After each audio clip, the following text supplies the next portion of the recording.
This marks the 9th part of this manhwa. If you haven't viewed the previous parts, you can access it by clicking the I button located above, or the link is provided in description. Let's aim for 200 likes on today's video. To show your support, consider subscribing to the channel. Let's begin our recap video for today's manhwa.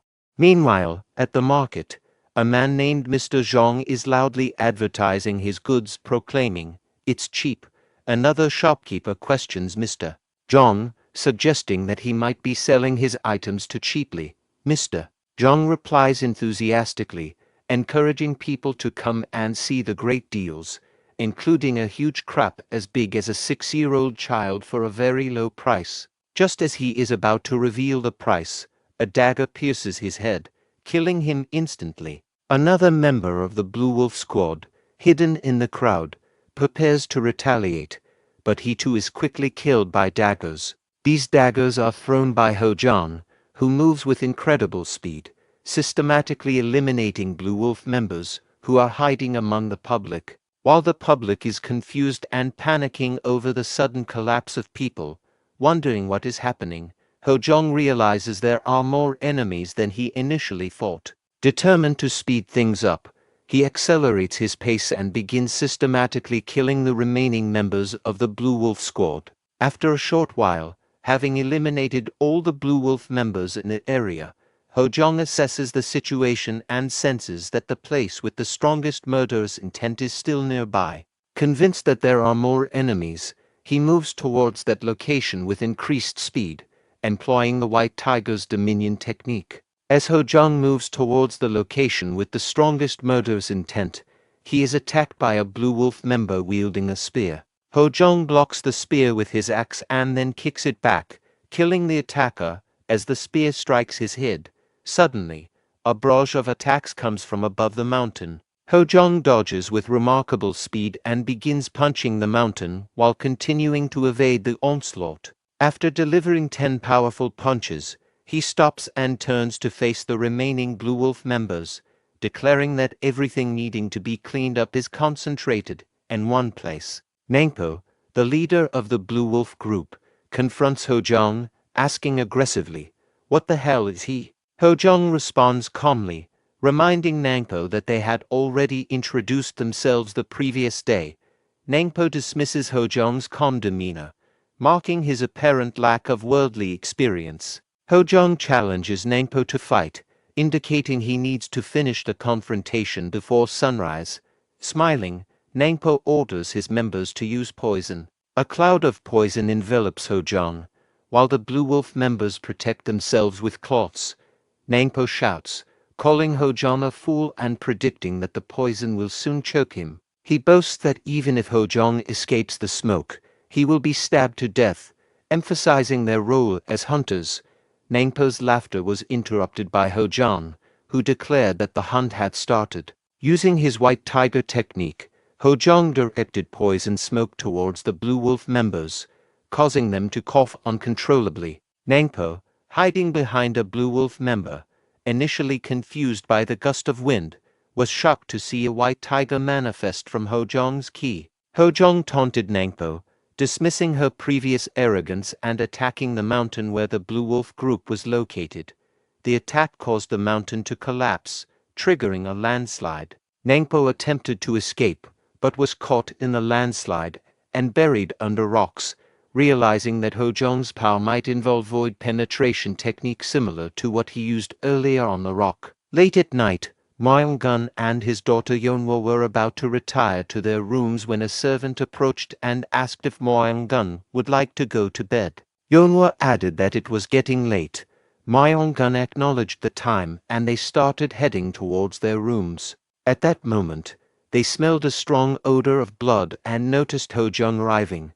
Hojeong moved towards the table, and both Yeon and Yeonhwa returned to the table. Yeon lit a candle using his ki and commented that he had been concerned that Hojeong might not show up. Hojeong placed his axe aside as he approached the table where Yeon and Yeonhwa were seated. Yeon, noting Hojeong's presence, asked if he was indeed the eldest son of the Green Mountain Yeon Clan, as rumored.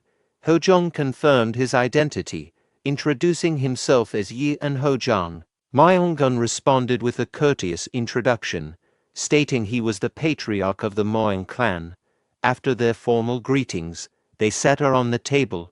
Yeon remarked on Hojeong's lateness, to which Hojeong explained that the cleaning process had been challenging.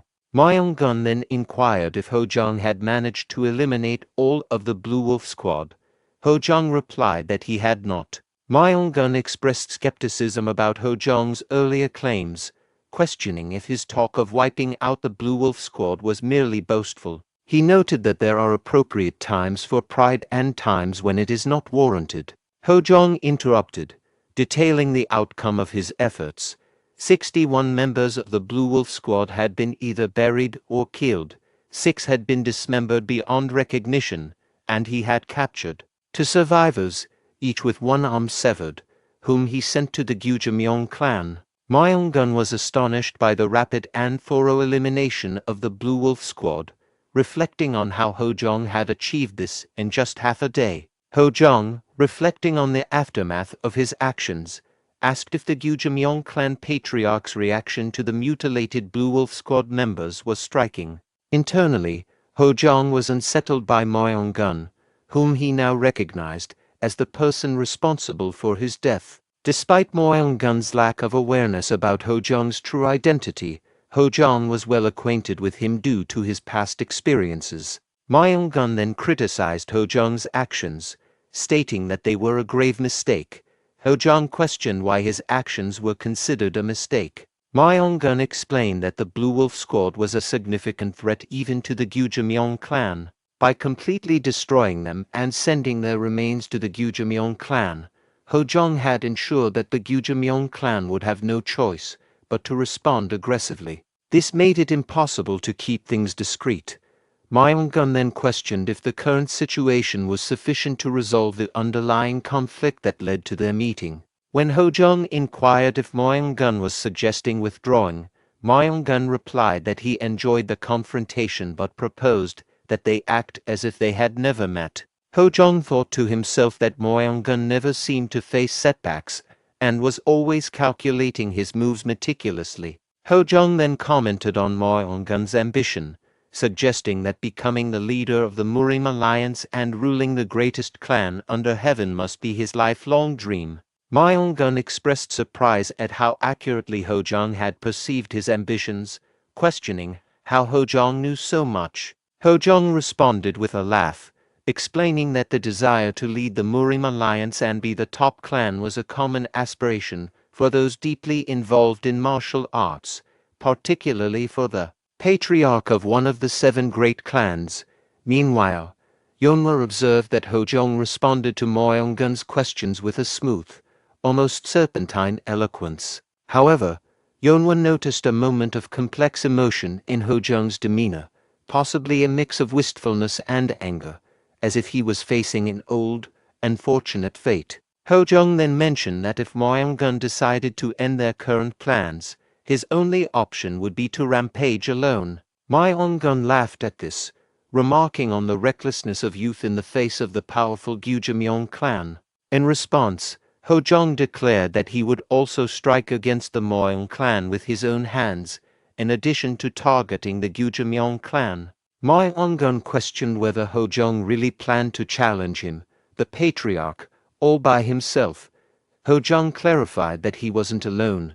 The Beggars sect was also involved. He explained that Yeon would have to contend with the rumors they spread, which alleged that Yeon had spies in the other 6 great clans, was trying to take over their businesses, and was plotting to annihilate them from behind the scenes. Hojeong pointed out that while he only risked his own life, Yeon faced the threat of losing his cherished dream. The 9 great sects and the other 6 great families would closely watch the Yeon Clan. He asked Yeon to choose between allying with him or facing hostility from both the Green Mountain Yeon Clan and the Beggars sect. Yeon, impressed by Hojeong's insight and perspective at such a young age, laughed and admitted defeat, acknowledging Hojeong's remarkable abilities. Yeon observed that it was the first time she had seen her father laugh so heartily. Myeong-gun enthusiastically proposed taking action against the noble family. Hojeong agreed to the plan and added that he was also considering involving the Shaolin sect. Yeonhwa supported the idea, noting that the Shaolin sect's prestige, combined with their location in Hanam like the Guyong Clan, would prevent the Guyong Clan from daring to oppose them. Myeong-gun suggested adding another step to their plan, convening a temporary martial alliance. He explained that this would involve declaring the Guyong Clan as a public enemy, isolating them, and ultimately wiping them out. Hojeong was surprised by this proposal, and Myeong-gun emphasized the gravity of the action, indicating that it would unite other martial forces against the Guyong Clan. Hojeong smiled, acknowledging Myeong-gun's suggestion as a decisive move. Myeong-gun appreciated the compliment, stating it was easy to converse with someone smart. Hojeong then inquired whether Myeong-gun had spies not just in the Green Mountain Yeon Clan, but also in the Guyong Clan. Myeong-gun confirmed that spies were sent to multiple places, not just one, and noted that Hojeong had guessed correctly. Myeong-gun laughed and confirmed Hojeong's correct guess. Hojeong then stood up to leave, and Myeong-gun acknowledged the difficulties Hojeong faced battling the Blue Wolf squad, advising him to rest. As Hojeong was about to leave, Myeong-gun poured himself a drink and told Hojeong not to die, warning that his death would reduce the meeting to just a casual outing. Hojeong reassured him, saying that even if he was struck by the Tang clan's needles, he would manage to survive. Myeong-gun laughed off Hojeong's comment about surviving even if hit by the Tang clan's needles, finding it absurd. Hojeong decided to leave, internally noting that it would soon be Myeong-gun's turn to face challenges. As Hojeong exited the room, Myeong-gun reflected on Hojeong's earlier challenge about choosing between his life and the Patriarch's dream. He then turned to Yeonhwa and asked for her opinion on Yeon Hojeong. Yeonhwa described Yeon Hojeong as arrogant, noting that this was her impression upon first meeting him. While she acknowledged his martial arts skills and courage, she questioned whether the Guyong Clan could be toppled by mere bravado. To her, he appeared to be a young man recklessly trying to leverage his father's influence with unrealistic claims. Myeong-gun responded by pointing out that Yeonhwa's assessment was harsh, considering Hojeong could have been her husband. He agreed that Hojeong was unsuitable as her partner, but added that if Hojeong had inherited his surname, he would have immediately made him his successor. Yeonhwa was taken aback by Myeong-gun's suggestion that Hojeong could have been his successor, feeling that she was always the one on Myeong-gun's mind. Myeong-gun lamented that Hojeong was a talent he desired. Yeonhwa proposed eliminating Hojeong in advance, considering he would never join the Yeon Clan. Myeong-gun agreed, expressing that Hojeong might be a significant threat, potentially even after the destruction of Guyong Clan. Meanwhile, Hojeong arrived at a nearby forest, set aside his axe, and regretted drinking alcohol instead of water. He found the encounter with Myeong-gun particularly draining. Despite the conflict with the Blue Wolf squad, Hojeong sat on the ground, catching his breath and reflecting on his recent experiences. He meditated and thought about the events leading up to his current state, awakening the tortoise during a fight with Mabang, confirming that the Guyong Clan was behind recent troubles, engaging in battles with assassins, and facing Myeong Chizun, a formidable opponent. He acknowledged that Myeong Chizun's challenge was instrumental in awakening the White Tiger. Despite feeling that the end of the disaster was near, he admitted to being exhausted. At that moment, Doiksang approached and teased Hojeong, questioning how someone so tired managed to climb up to his current location and playfully asking if Hojeong missed him. Hojeong sighed and stood up, questioning Doiksang about his presence, wondering if he had missed the assassins or something.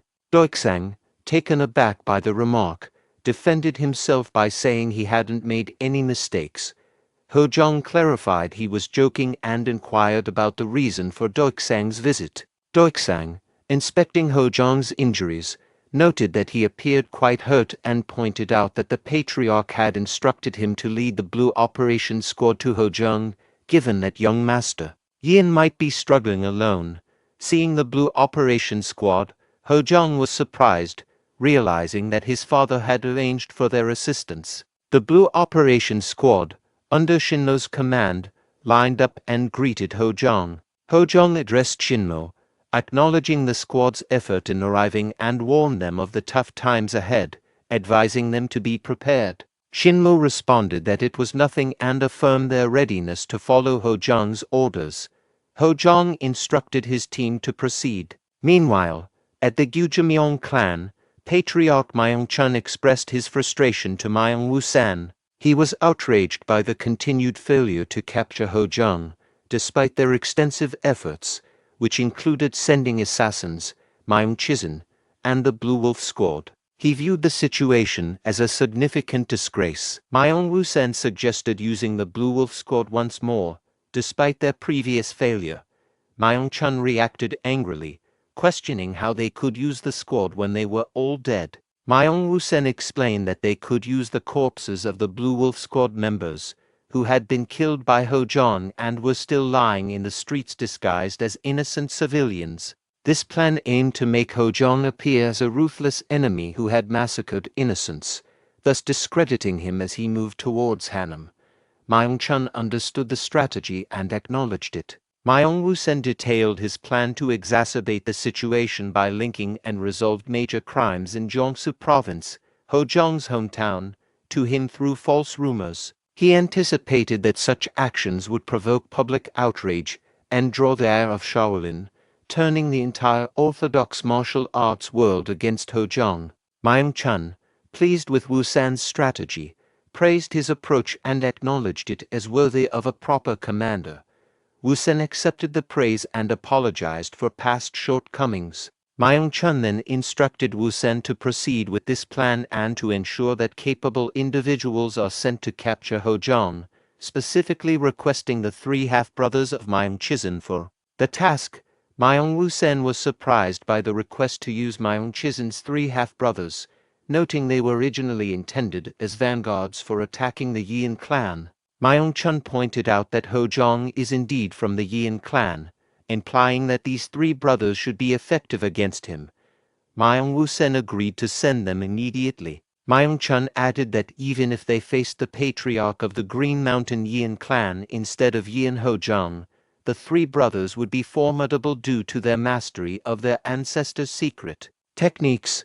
Entangled Lee Cheol-kyung, a disciple of Shaolin, was investigating the scene of 11 dead bodies. He wondered if Yeon Hojeong, the eldest son of the Green Mountain Yeon Clan, was responsible for these deaths.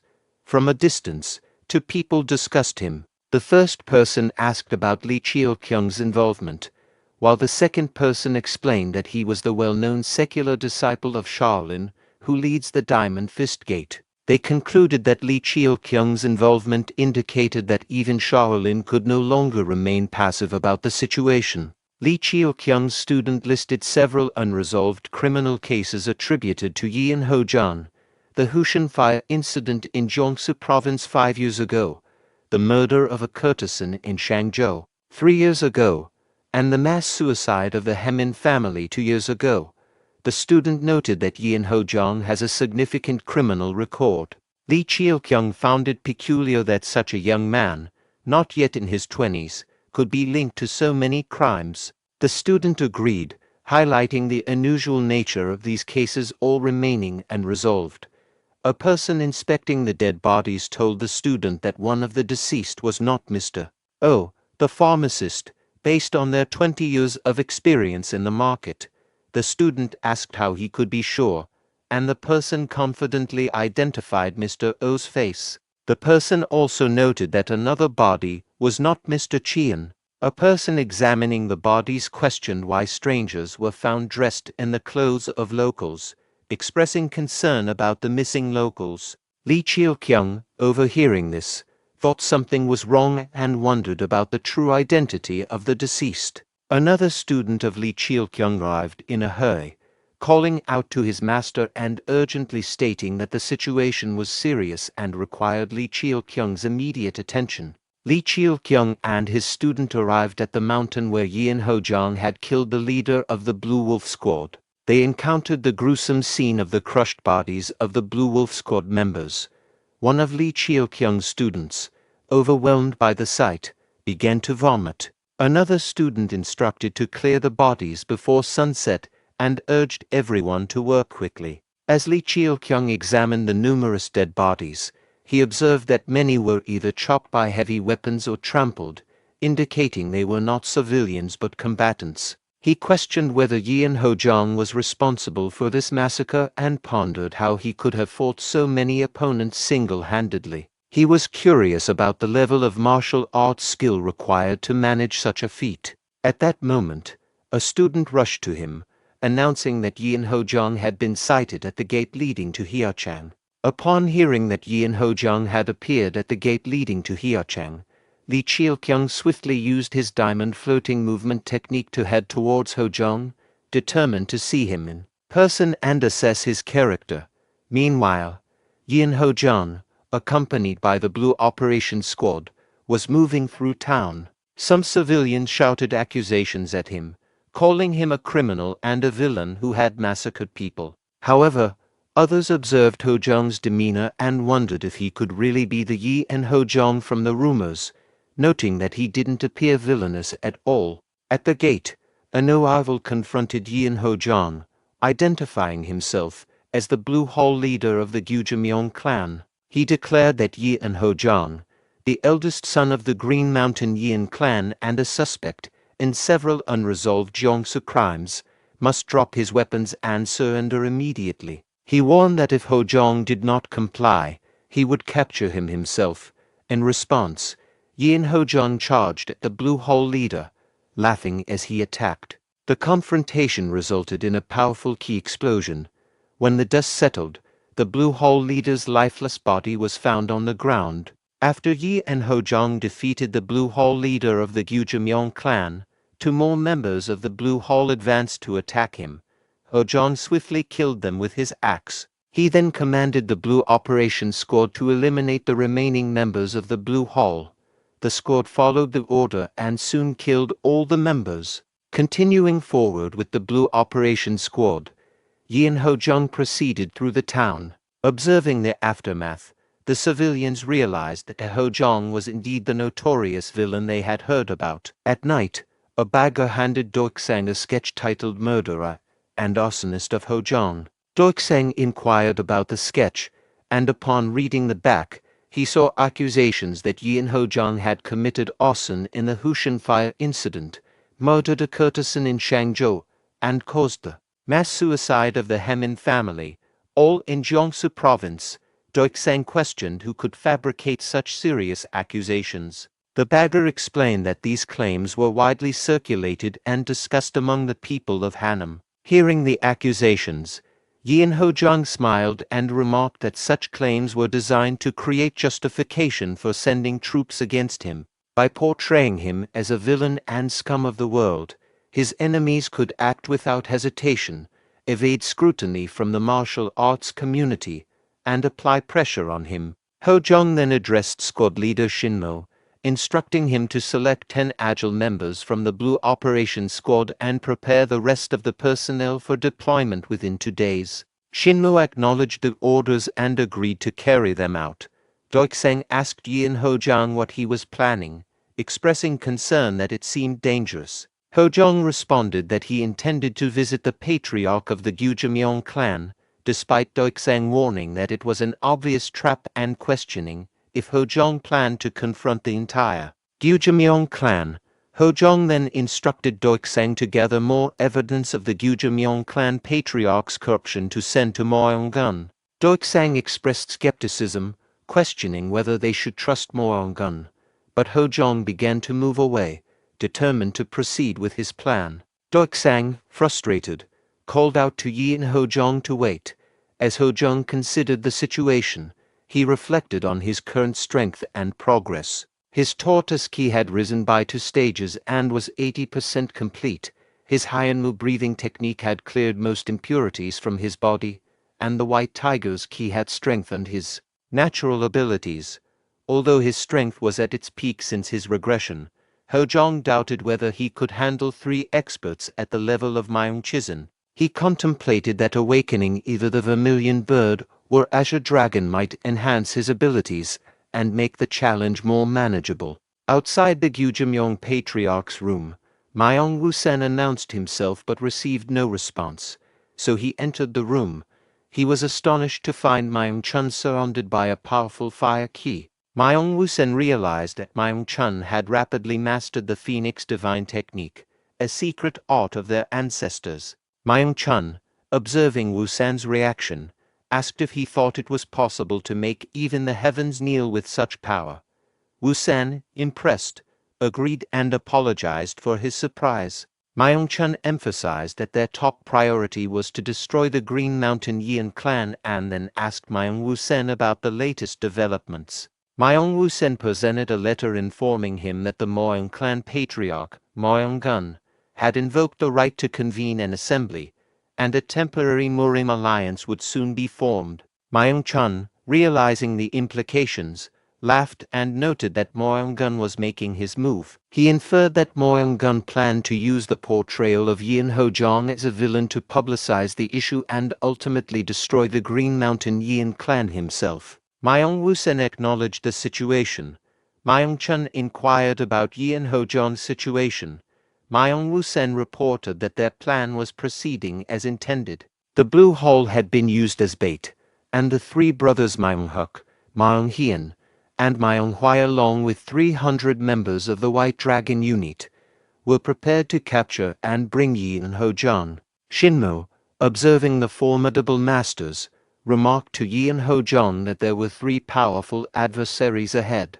Yeon Hojeong acknowledged that the three adversaries were indeed strong, with martial arts skills superior to his own. As he observed them, he experienced a sense of familiarity with their aura but couldn't immediately place it. Then he realized that these individuals were the same ones who had destroyed his clan before his regression. In a moment of intense emotion, Hojeong reflects on whether he has ever truly forgotten his past, particularly the time when enemies destroyed his clan. He questions if his feelings are fear or joy as he faces his adversaries. Fueled by anger and a desire for revenge, he charges at Myung Huk and attacks him, expressing that he has long awaited this confrontation with his past grudges.